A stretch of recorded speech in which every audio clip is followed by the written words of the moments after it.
Here we have a refurbished Superfax PF-220 paper folder, automatic paper detect, automatic fold plates. Insert your paper into the side guides.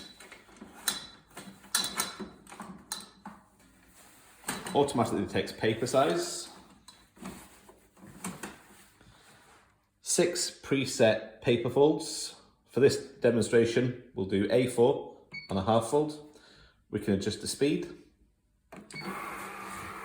We'll do a test. You'll now see the paper fold plates automatically adjust. The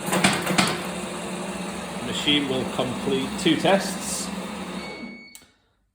Skew and fold a square. If they're not, we can adjust the skew of the paper and we can adjust the fold position manually.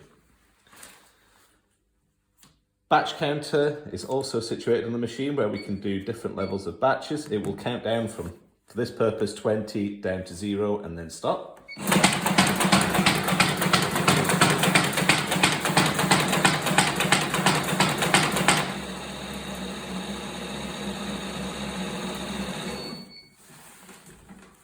Once the machine stops, it will reset back to 20.